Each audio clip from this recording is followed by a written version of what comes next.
Welcome to everyone to Linda Sikora's solo exhibition, Darkening Ground, currently on view at our gallery in North Adams, Massachusetts. It has been my pleasure to work with Linda Sikora throughout my career. Now, 20 years after Linda's solo exhibition in 2001 at Ferrin Gallery in Lenox, we are proudly hosting this extensive exhibition with 4 distinct bodies of work produced over the last 2 years. I can't recall when we first began discussing the show, but Linda's busy teaching schedule and a desire to have dedicated focused time to produce work in her studio kept pushing the date forward. When Linda's group woodgrain pots was shown in Nature Nurture in 2020, it was a survey of women artists. We saw the possibility for the show to open up. Linda had a sabbatical. She had received the United States Artist Fellowship. The funding was there to give her the time she desired. Then the pandemic gave us even more time to be in one place and taught us to Zoom.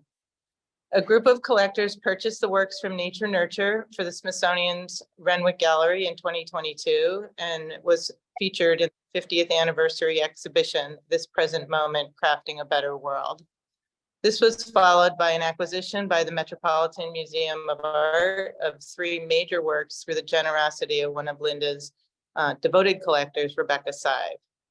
I have also known Mark Shapiro throughout my career. We've been neighbors and colleagues, meeting for the first time in the late 70s when I was still making work in clay. He established Stone Pool Pottery with Michael Klein and Sam Taylor, and we showed and sold their work alongside Linda's at Pinch Pottery in Northampton. Linda and Mark have led the field of American studio pottery, not just through their work as potters, but as teachers and mentors. Mark Shapiro's scholarship led to co-curating an exhibition, Crafting Freedom, the life and legacy of free Black potter Thomas W. Kamara, which is now on view through this weekend at the New York Historical Society in New York City, and this summer at the Fenimore Art Museum in Cooperstown. Today, we join these 2 artists in conversation on Zoom, Mark and myself from the gallery, Linda from her studio, and Alfred. And welcome, Linda. This is so great that we were able to combine all these talents of virtual, in-person, to see your work. Thank you so much, Leslie. Thanks to everyone for being here. Hi, there's a lot of people in my kitchen right now. Just trying to relax into this. First, thank you, Leslie, for your vision, your generosity, and your inspiration, and especially your heart and your incredible presence this month with everything. And then thank you to Mark, of course, the most vibrant artist and intellect and writer and true friend. And Becky, Alex, Isabel, Lauren at the gallery, thank you. And to John for the great photos. And it's good to be here. So what we decided to do was have me roll through a few slides. Let me just share my screen here. What I'll do is roll through a few images, and I have some notes. I'll maybe say a few things. I think we can be informal. I think that if you wanted to jump in with a question, you could. I think the idea too is that I go through these fairly quickly so we can be a bit more freeform with the conversation. So this is an image of a digital print that I made for this group of work, and I won't pause on it here, but I thought you might like to see it a little bit more, a little closer, and we could talk about it later if someone has a question about it. Oh, just a minute here. Okay, so this is where I am. If you look on the right, there's 2 buildings that are in the foreground. The small one is the kiln building. The larger roof is the studio that I share with Matthew Metz. And there's a pond, and to the corner, the sort of top left corner, there's a dark spot. That's actually the house. So that's where I am right now. And then you can see the buildings, the studio buildings here as well. That this is when it was first built, and it's a very simple slab on grade and metal studio. So I thought I would start with some of the polychrome work. This is a typical polychrome jar, and it's clearly, it's a large jar. It's like about 14 inches tall. It's clearly a jar. It's really geared to a domestic space. And in the work that I'm doing, I'm sort of working with these three triads. These triads have sort of keep on coming up for me in different ways, and recently as well, as you hear going forward. But this, the triad here is service, storage, display. So I've been thinking about these as gestures, service, storage, and display as gestures. There are also platforms, certain kinds of conceptual platforms, and they're also, they happen at a very small scale, individual household level, but they also are ways of being, they're behavioral, and they happen on a large scale global level. So service, to serve, to offer, to share, to provide; storage, to hold for short durations or longer than a lifetime; display, to present, to announce, to remind, to make visible, to unfold. Unfold is the root word of display. So these are sort of these realms that are gestures that I'm operating in. And also I would just make a note here, again, influenced by some of the writing of Paul Greenhall in his book, Ceramic Art and Civilization, that these gestures, I think, are also at the root of civility and civilization. The kiln. So we moved in, built a big kiln. This kiln here is a wood oil kiln, and then we tied another smaller salt kiln into the chimney of this kiln, which is what a lot of the work that you're seeing now is fired in. This is actually a piece called Tea for 20. It's out of it's actually mapped, the cups map the wood kiln from the last studio I had. And it was also a service that was made when I started teaching. My classes were about 20 students each. The glaze itself is a smaller, a polychrome glaze as well, a smaller pattern. So when that pattern breaks into smaller elements, it becomes more of a field. This field also, to me, reminded me of Sung Dynasty tortoiseware. So I call this tortoiseware glaze. And I think something to note too, so those are some ideas around the work, something to note just formally, and a lot of what happens in the work is driven formally, and I don't want to override that at all. It's essential. If you look at the glazing inside the cups, and then they have this dark wood fire exterior, the inside space with all of that information starts to feel larger than the outside space. That same pattern then occurs on the pots. And in that, the pots feel very sort of open. They feel very much revealed and sort of external in a certain way. So these formal ideas about where does a glaze occur, or what is the size and scale of pattern, drive the work, as well as many other themes about what it is to make and work in this genre in this day and age. Two more pieces, two more polychrome jars to give you another sense of the range of the palette. And then a process image. Leslie thought a few people would like some process images. And just so you can see the glaze as it's placed, obviously the glazes are, this is in my teaching studio actually at Alfred. I do most of my work here, but before I had the kiln, I was working there. The glazes are sort of drawn, they're mapped in this series, and they have they're sort of formulated to have different eutectics, the eutectic where they sort of meet and melt together. And so they move differently. Prior to the polychrome series, or actually, sorry, no, after the polychrome series, or somewhere in the midst of it, I stopped using the glazes altogether. I became very curious about what was under the work again, and felt like, wanted to make sure I was paying attention. Mark and I had a great conversation a while ago that was written and submitted in a studio potter. And I talked a lot about the whiteware in there, as I recall. I have that. I pulled out the magazine yesterday, actually. And so here you can really see on the right, the articulation of some of the clay. This is a porcelain. And then the stoneware, which is another example, too, of sort of pulling back information. This pot was winter, or it was based on winter, the idea of winter, or the idea of absence, and this coolness on this warm glaze, and this idea of presence, absence, and time.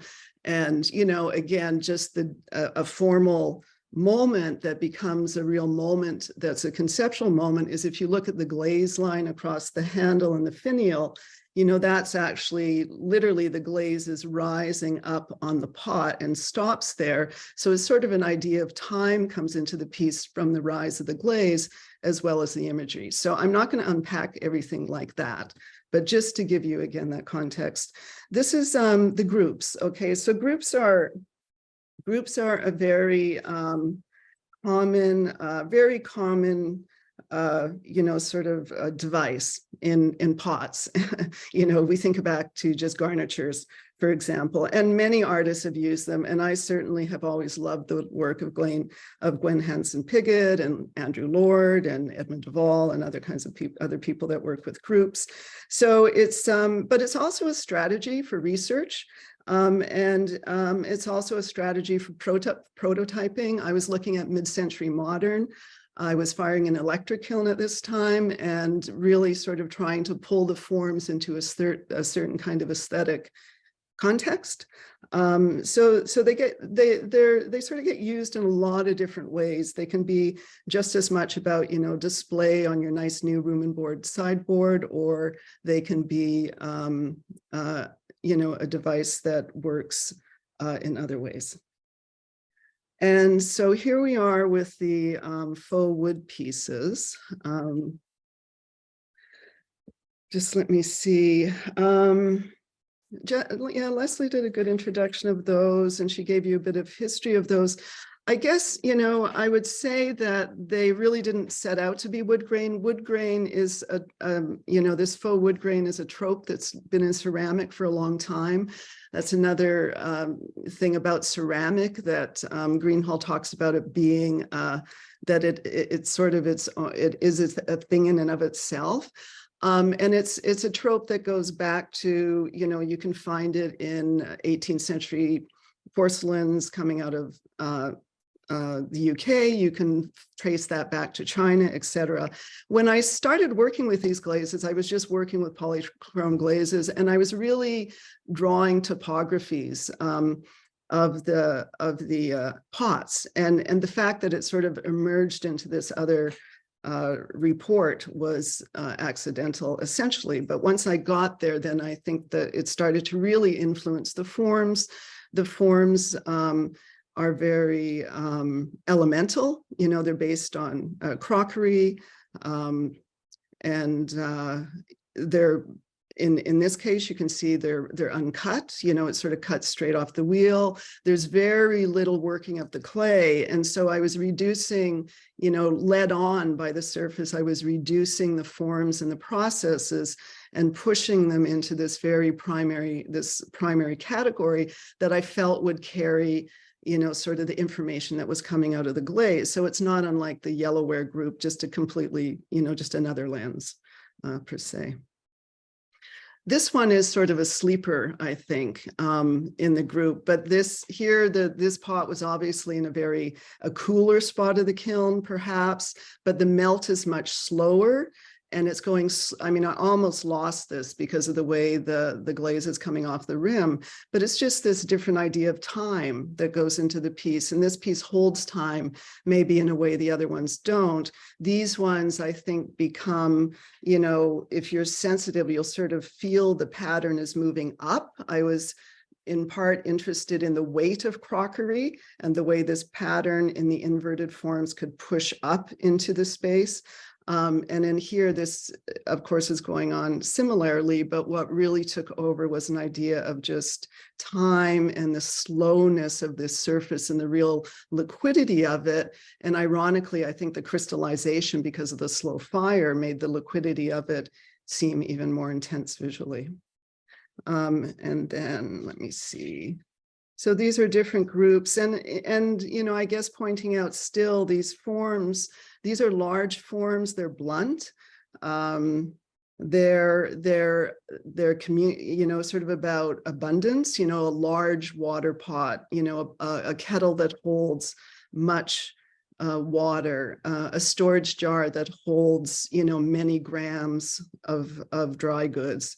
They're very much about a sort of elemental idea of culture, of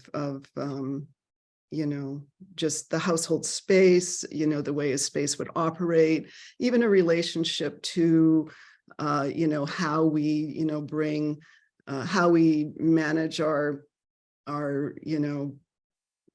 ideas about food or self-care or family, community, individualism, etc. So these are all pots, I believe, Leslie, that are at your place. I threw this into to give you an idea of how the thinking happens. And I'm surprising myself a little bit and sort of really continually emphasizing the weaving of the material, the skill, the formal, the conceptual, the contextual. They're all woven together. And so I just grabbed this page in the sketchbook to show you. So I'm not sure, I was in the studio, this book lives in the studio. I was working out a pair, obviously a storage, a crock and a kettle. I like the spouts I draw better than the ones I make. I always want to make those ones. I always want to make the drawings, but I'm figuring out mechanics, just sort of like, how does the lid work? What is the system in the lid? And at the same time, they're conjuring ideas as I go. And there's some quotes in here. I'm reading Eve Sedgwick at this time and Touching Feeling. Sometimes, I've got this performative utterance, this idea of performance, this idea of display, of staging. And I wrote down, I apologize, right? I apologize for being so, wordy during this slide talk. These performative utterances. This whole quote that's up in the corner here is a little bit more about, just this idea of how things differ together. And so in some of the writing in Touching Feelings, Sedgwick's talking about sort of the way things differ beside each other and enter a spacious antagonism. So I'm thinking of how things can be antagonistic together in space. So again, just an idea of that how fluid the relationship is in the work to moving between various aspects of what it means to generate work as thoughtfully, I guess, as one can. So I thought I'd give you a sense of the origins of blackware. This is where it started. I'm sorry about the quality of these images because they just aren't high enough resolution, but I did not get good images of this show. And so these are all very small teapots. They're larger than an I Ching teapot. They're maybe twice its size. But there was black clay in the studio because Metz was using black clay in the studio, and our materials migrate from one space to the other. And I started these, and these were made by drawings in a sketchbook. I would draw 6 pieces. I would come in the next day and I would throw them, and the next day cut them and finish them. And then, 4 days later, I would draw 6 more. So I just got in this algorithm. This is, I think, 22 of them. Here's a couple of them close up. They were very, just single form, playing a little bit with proportion. All the handles were coiled, all the spouts were doweled using an I Ching tool that I had acquired in China, which probably set off the whole series altogether. And then they were displayed with this other group that you can see here more clearly laid out in the studio, and you can tell how old this work is by the size of the child. But the tile, there was a tile, a jar, and a teapot and a basin, which I guess sort of foreshadowed some of what happened with the wood grain in the end.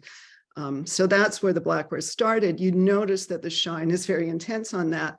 The texturing of this surface happened, and it may have been a reaction to that shine wanting to break up the light. It was also just a sort of iterative gesture that I was making. And I was also thinking about, I can't even place the talk. I can't place the lecture, but I have this idea of listening to a lecture. And they were talking about a small bead that this one person was talking about a bead that they had found, which was a very old bead. It had come out of an excavation, and it had this line on the surface, and just how they felt that they were sort of drawing it by looking at it. In a sense, there's something so fundamental about just scribing in this material that receives that type of tooling. So that may have also been part of what happened to it. So that work evolved into this work over a little bit of time. And the forms, I think, in some ways respond to the process, because I start to look for planes, right? So the forms are constructed from planes, but they're also, I think, staying very close to being very elemental, blunt. Most of them are quite large forms.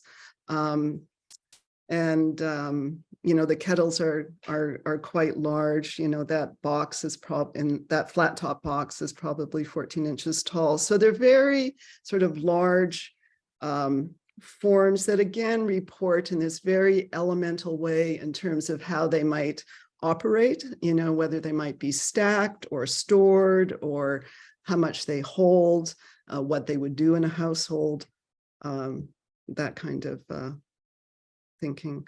And then this is a red clay. And the series carried on with the red clay. The red influenced a few things. It definitely sort of took my eye to some early redware that I had seen in England, and there were these straight spouted pots that I had seen when I was researching the tortoiseware at the Met. And I think that's that spout there I'm playing with, etc. And these are also works that are Leslie's space as well. This is just bringing it back to these pieces that are a part, sort of contained in part of another triad, and that's a triad that Greenhall again writes about. You can tell that's one of the most recent books I read. You're going to hear me talk about it. But anyways, he talks about the ceramic idioms of the tile, the vessel, and the figurine.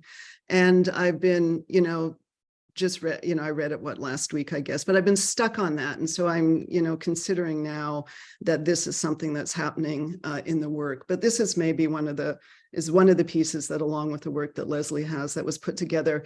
I also wanted to just show you these motifs. The motifs is another group of work or another sort of realm in the work that has happened. And I actually was unable to throw for a while. So I started pulling things out of the studio that were unfired and just painting motifs on them for pleasure, for fun, because whatever.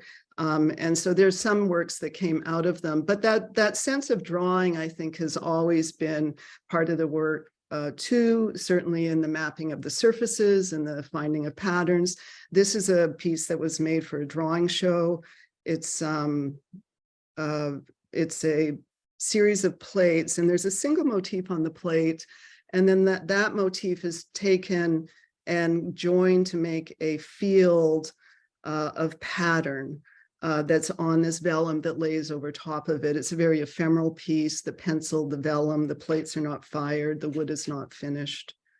There's another view of it. So it's a question of just the pattern as, the motif, maybe a formal question primarily, but it also, that vellum starts to look like a bolt of cloth. This is very domestic, the table's in that space. So it's like, related as much to textile and sewing as it is potting. So it's also playing with some of those ideas.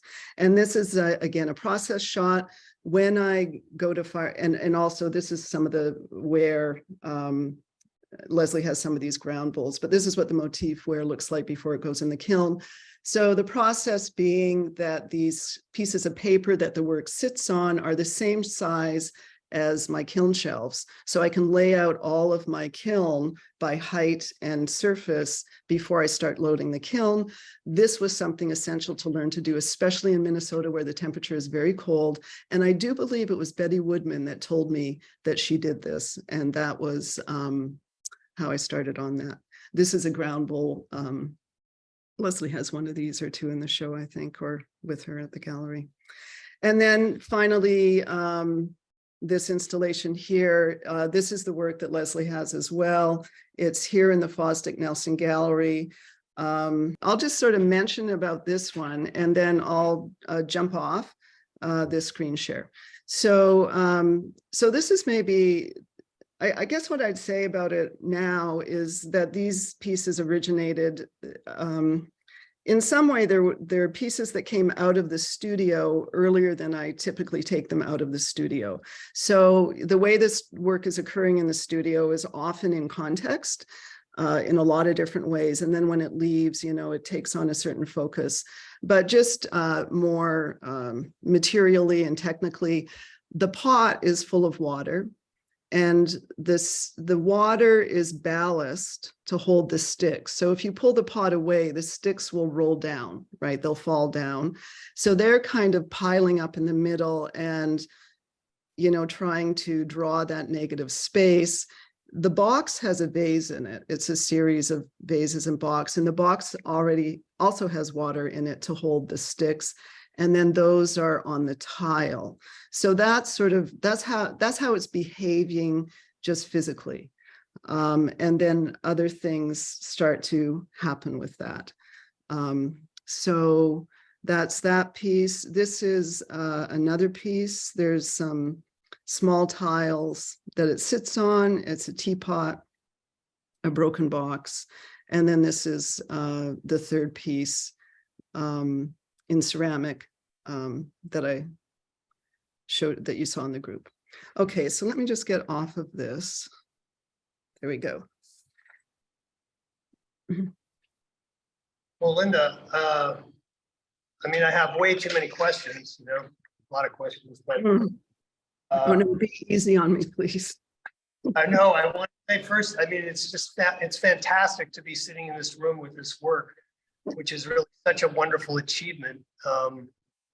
You just are amazing. And what I want to ask you about just a little bit in terms of that is, so you teach most of the time. I know most of this work was made during a sabbatical, but still, I can imagine this sort of fecundity of ideas arising out of the teaching. That makes sense. Like there's an idea of a class, might have a class that has a beginning, middle, and end.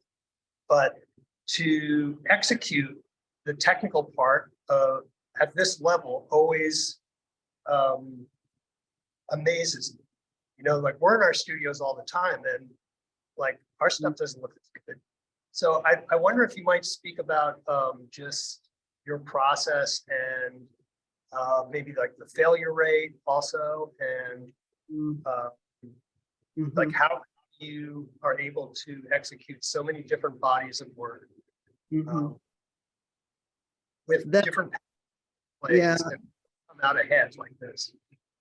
I think, you know, I think in some ways, you know, when I should have had dates on those images I'd shown, because where I started was a while ago. Like, I guess that whiteware is the oldest one. And I'm just going to look at the year on that catalog, if I can see it here. If I can find the catalog. Oh, here it is. Remember this? So this is the Studio Potter that it's in, and it's 2004. So that's 10 years. Right? So those are selections from 10 years. Yeah, you know, it's a little bit like, I don't know, because I don't do production. You know, I don't have time to do production. I always assume that what I'm doing is designing the work, and I'm not jobbing it out, although I did make Metz throw me a basin. So, you know, I could. He's a really good thrower. And if he throws it, I can sort of remove him from it pretty quickly. Once he gives it over to me, he can just carry it over to the studio. So I probably should do more of that. But you're right. You know, I think that I would be challenged to really be satisfied with some of the work were I to work on some harder things. It's harder to make a good cup. I can make a really good teapot though, you know, but I'm enjoying a little bit. Oh, you like that one? Oh, you don't mind that you have to pinch it to hold it? That's great. But I think it is, yeah, it's different. Like it's just very different. I think I just spend a lot more time in the design phase. I throw a lot away. I am working towards sort of proportions that I'm pretty picky about, and I edit ruthlessly. So I've started with some of the larger forms coiling, and that's been great because I can guide the progress slightly differently. So those, like the jar that's on the ground there is a coiled jar. And then turned, it's sort of coiled and then turned as well. So, but it is, I do feel like there are strengths and weaknesses because of that, and that I do edit a lot. Yeah, I see mostly strengths at the moment, but so I wanted to so you have a sort of like several different kinds of group of work here. You have definitely what I would call an installation in 3 parts, which is sort of a complicated narrative, very literary. It invites us to sort of make into a story, a very evocative story. I mean, what we have, this is ground 1, ground 2, ground 3. You speak about ground 2 being a fairy tale, ground 3 being a resolution. So it has a beginning, middle, and end.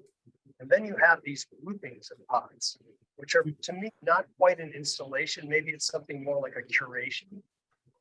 And those seem to be sort of related, but very different projects. I wonder if you might speak about how you think about those things. Yeah, sure. I mean, I said a little bit about the groupings, just being a very, I think a compositional device, and I think a real, like a way that, a way that pots occur, right? They occur in sort of families. It's related to individuals, or it's related to cultures, or it's related to collections, things like that. And they also give whoever's arranging them a lot of agency and in their space. And I think people that, tend to their living space and think about that as a, an expressive space can really, play with that. So I'm completely flexible with those groups. I have my preferences about what I might do and what I put together. And certainly sometimes I do put them together to talk about, like that cup that you're drinking out of from that one group, that very much suggests a very particular kind of a, maybe even a day, or maybe even a particular number or group of people. So I have those personal narratives around it. That said, they're primarily evolving out of, individuals that are put together, not that they may not be designed together, but they're essentially individuals put together.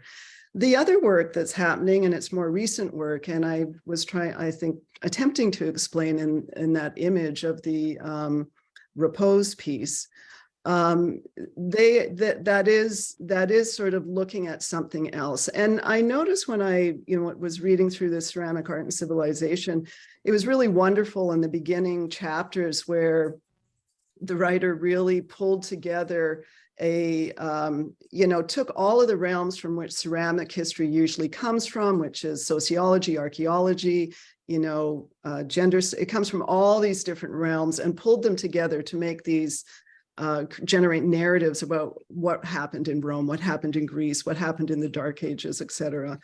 And then when we get up to the contemporary work, it's suddenly like a lot of names and dates and everything's going on, because it's a complex time and there are a lot of people on the planet. And I was just thinking to myself after that, about this idea of enlarging the narrative, and I think that what I'm trying to do in those pieces, like, I guess I resist calling them installations because of you could in general, it's a very gross description of them because they're installed in a way, but they are attempts to enlarge the narrative, right? Like, how do I, take these moments in the studio, and if I was working in production, maybe it wouldn't be like this. Maybe if I wasn't teaching, I wouldn't feel the need to do this. But because the way they come about, it comes through this reading and writing and thinking and editing versus the numbers that maybe accomplish a related goal, that that I finally felt like I needed to pull those out of the studio because they were becoming very primary in terms of how the work was evolving, not only within a series, but how the series themselves would shift from one to another to another. And so it is in general that, and I think, yeah, could it just be larger? Could that narrative just be larger? And so when I think about that in terms of scholarship around, it's a question for scholarship around ceramics too, then it's like, well, if I want the narrative to be larger, then I need to look at the fields where narratives are getting enlarged. And so that is, those are in history of consciousness departments, where like Donna Haraway works. They are in feminist studies, they are in gender studies, it's in queer theory. There are many, many areas where this idea of enlarging the narrative is occurring today. And finally, and has been trying to and been given voice for a couple of decades, but really now becomes urgent. And I think in some of the ecological work that's being done, extremely urgent. And Donna Haraway's speculative fabulation, fable, fabulation, this idea of just thinking through an enlarged mentality. She has a Hannah Arendt quote that I wrote down. Enlarge, to think with an enlarged mentality means that one trains the imagination to go visiting, right? So it's sort of like, this idea of trying to embrace that part of the process that's significant and pull it out into the world for my own edification about what's going on, because you can never really see what's happening in the studio until the stuff leaves. But to also, I think, acknowledge something or occupy a space about enlarging the narrative around what pots are and what they do and how they have agency and how they are characters. So that's, I think, in a nascent state. I've always had thoughts about that and maybe written about that, but I'm letting it now perhaps come into the practice in a way that I haven't before. And that's why I love toying with this idea of the stick, which is, the idiom of the tile, the idiom of the pot. Those are great contexts. Then there's the stick, and it's like, oh, is that the figurine? And it's like, oh, it's life size. No, it's a statue. It's a life size stick. That's a statue, so, and this is just playful, but this is, of course, exactly, what we have to do with sort of, there's a lot of language we still use that is just all been connected to the more dominant power structures, whether they're in educational systems or in, broader in the political structure, et cetera. But there's so much of that needs to start to be rewired. So I feel like that work is part of letting that rewiring just, escape a bit, feeling it go on in the studio, letting it escape into a public sphere. So that's very helpful. Thank you. I just, maybe this will be my final question, maybe more of an observation that you might comment on. That so I'm noticing a series of triads pretty much everywhere in your work. So you have triad of the ground piece, so you have the layering, then you have the fairy tale, then you have the resolution. You have the conceptual framework of service, storage, display, or wash, drink, hold. You have wood grain, red, and black wares. And you have kettle-based jar. And so I'm just seeing this, and I'm thinking about also you have this, the green halls sort of archetype of tile, figure, and pot. Here is certainly embodied in this. In round 3 of this piece, or the teapot piece. So I guess my question is, the tricolor as a rhetorical device. For example, signed, sealed, and delivered, or Dorothy Parker saying that she required men to be handsome, ruthless, and stupid. There's a way in which the triad is sort of just a powerful rhetorical device that also kind of encapsulates a totality. What does the triad help you figure out? And is this arbitrary, or do you think that maybe there's something to this? Well, I like the Dorothy Parker. Can you say that list again? Something in She stupid. required her men to be handsome, ruthless, and stupid. Oh, yeah. Just Right. say the triad doesn't have to be soaring rhetoric. What fresh hell is this? Right. Okay. Well, there's another one, which it's funny because I'm just, I think it's an undergrowth, in the studio, or in my thinking. So you're ahead of me on it probably, but but I also noticed these triads, especially when I got to the tile, the pot, and the figurine. But there's another one, and it wasn't mine. It was actually in the Shards book. Garth Clark had written it. And it was the purist, the symbolist, and the stylist. And these were the types of pots that were made by contemporaries, and so the purist was function a la Leach, and the symbolist was like Anne Krauss and Georgie Orr, or Betty Woodman, and the stylist was sort of, didn't like the austerity of the purist, and were people like, Ferris and Makins and probably you. But I years ago gave my students a class on pottery, an assignment based on those three things: the purist, the stylist, and the symbolist. So they do keep coming up. I think that I'm just arriving there, quite frankly. I mean, it is a rhetorical device, and there's a lot that we could sort of speak about relative to it symbolically too. But I think it's also a way of sort of holding, just holding together, whether it's three or whether it's five, just holding something together without having to completely mix them up, but permit the intersections and the overlaps, so you can diagram this three in a lot of different ways.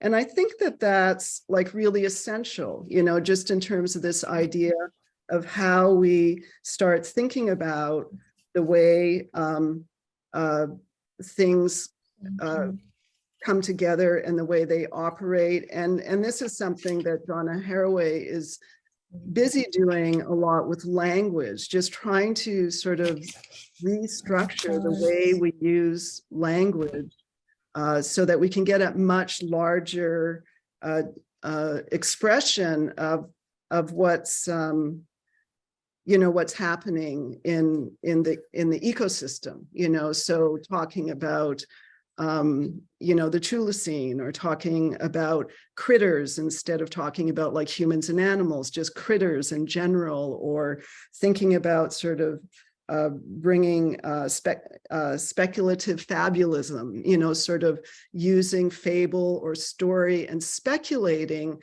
on something, or using like having people that aren't writers use story to speculate on something, how something could be so it could thrive. So I think maybe I'm just behind the curve, catching up with some of that. But I think those pieces and maybe some of those, putting those elements together is to sort of generate a constructive friction and maybe make openings. That's fantastic. Just really have to congratulate you on this amazing body of work.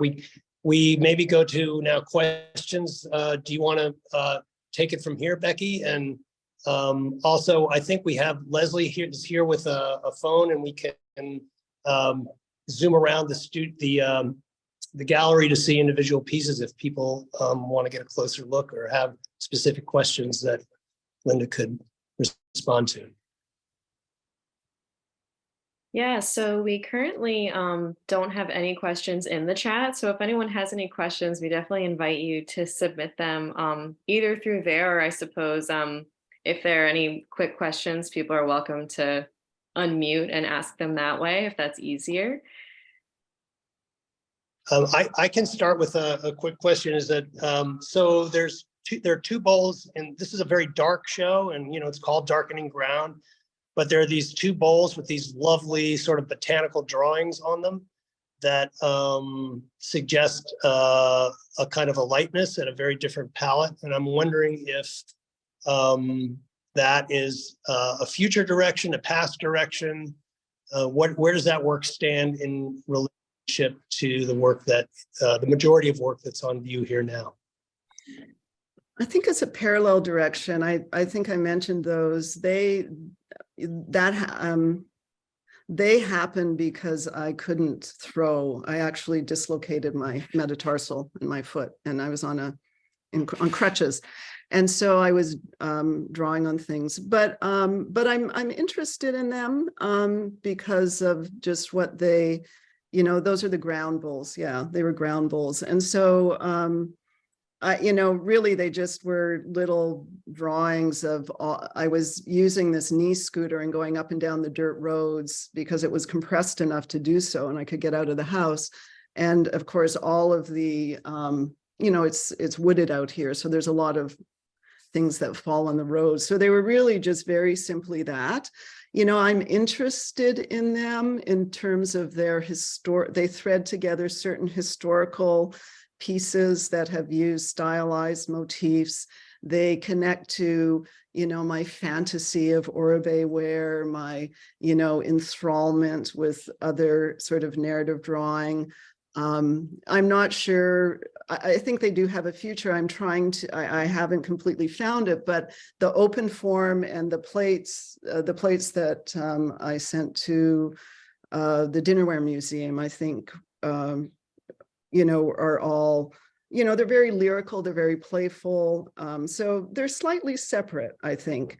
But I haven't, I'm carrying them along, and it's nice actually just to shift from one way of working to another way of working. And we just got 2 more questions in the chat. So I'll read both, and Linda, it's up to you which you'd prefer to address first or second. Natasha would love to know more about the polychrome glaze. And Charlotte asked, what is your relationship with the utility and function of your work? How often does that utility drive the concept? Does your audience use your work? And is that important to you? And then, we've got a few more coming in too. So maybe we'll start with those two if you want to speak to either of those. Okay. So the utility, I think the most functional thing I make are the teapots. I mean, they're really great to use. A lot of the work has a very low demand. So the kettles, even the size of the kettles, they're great. I mean, those water pots are fantastic. They're heavy, when you fill them with water. But they're great for, like, if you were lugging a kettle of water or iced tea up the hill to the picnic site, and you can carry them like a bucket. They're great. I'm not doing that very often, but so yeah, I do want them to perform, but a lot of them are low demand. The jar is low demand. The lid needs to fit. It needs to go off and on well. The basins need to balance. So they are low demand and deliberately, and I don't see them, it's really, I mean, they go into the world and become what they will. I am all good with what people do with the work, and would like it to, and make it, I think, to perform in every way you can imagine it performing. Certainly you can find the edge of that realistically, and something untoward might happen, but I'm open to that. But I do really want those objects to work. Those kettles are heavy. You have to be strong. You fill those with water, and it's not anyone that will pour them. So I'm not trying to make something universal, but I am trying to make something with utility. Do I care if people use them? I think they're just, if they want to use them, I assume that means physically. If they want to use them physically, great. I think if they use some things physically, they'll be delighted and have a whole new world open up. And I think if they don't, that's totally fine with me too. The polychrome, that person can take my email and I'll send them a bunch of scoop on polychrome glazing if they want that. I'm happy to do that. And then is there another question? I don't know where we are with time. Yeah, we definitely have time for a few more. Nancy was wondering what your intentions are regarding writing about these ideas. And let's see, Stephen then was curious if you see the production of functional pottery, where you see that going in the coming years, given your interest in the historical arc of pottery over the years and colliding with contemporary technologies and economies. So you're writing around these ideas and also where you see it going in the future. Okay, so the writing, well, that I think, you know, I would love to be a writer, but I don't think I'm really a writer. But I love to pretend I'm a writer, and I pretend all the time, and I like to write. But I like to read, and I like to, I sort of feed myself by trying to understand the world through people that do really sort of deep thinking and scholarship in the world, and especially, you know, now through these areas that I said to you about, or mentioned to you, feminist studies and queer theory and gender studies, etc. So this idea of opening and creating language and new pathways for thinking are at the forefront of my mind often. And when I'm thinking about the work, I guess, you know, I guess that's part of my mission with the work, because, you know, the work is so identifiable. You know, it's a teapot, whatever, it's a jar, whatever, it's a basin, it's a tile, it's a stick, it's a, you know, and it's like, well, I mean, certainly that's a point, that's true, you know, but it's also more than that, right? That it's everything is sort of can be boiled down and reduced down to something that strips this identity. But what I'm more interested is in the way that, like, ecofeminists are thinking about, how do you complexify everything? How do things become entangled? How do things become network? How do languages traverse disciplines, or disciplines traverse territories? You know, that idea of sort of, you know, that speculative fabulation, this making up of stories, this Haraway's idea of the cyborg, you know, the way we sort of live and are with, as opposed to alongside of, you know, those are the things that I think really, you know, fascinate me and are really important. You know, writing, wow, I just have, right now I'm just busy admiring really good writers and reading them, I think. And I do write things down a lot, but I don't know that I come up with anything I would call writing very often.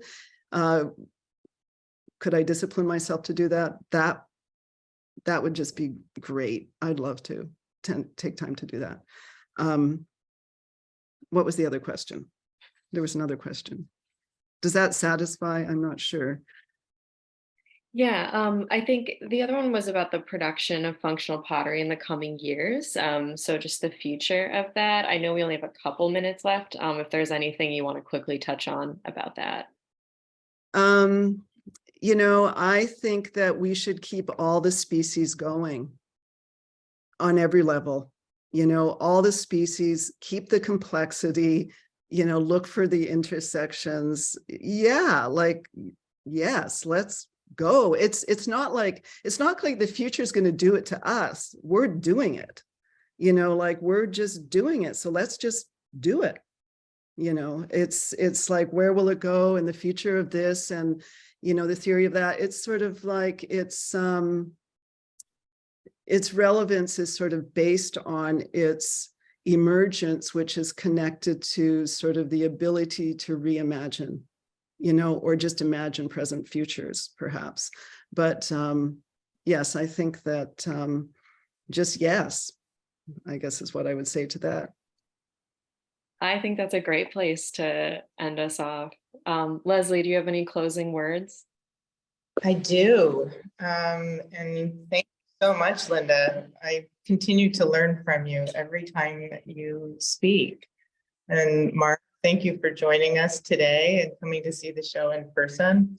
And thank you all for coming from so far away. It's really great to connect with 70 plus people when we live so remotely.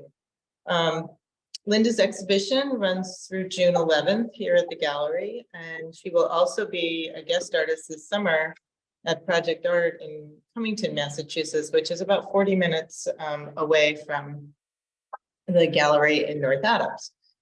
So you're all invited to join us during the Hilltown 6 annual pottery tour that takes place the last weekend in July. Mark's studio will be open and we're about 15 minutes away, and we are going to host lunch with Linda on Saturday. So if you're not on our mailing list, sign up and you'll hear more about our events. And our next exhibition here will include some of the work from Darkening Ground. It is called Are We There Yet? And it's a survey of the artists I've worked with for over 40 years. So please come visit. We're about 3 hours from New York and Boston, and look forward to seeing you in person. And when you can handle these pots and look at them closely, you're going to be just as amazed as Mark and I are sitting here with them. Thank you, Linda, for producing this incredible body of work. And thank you, Beck. Thanks. Sure, thank you. So I'm going to turn the recording off. If anybody wants to jump in and say a few words, we'll stay on and go casual.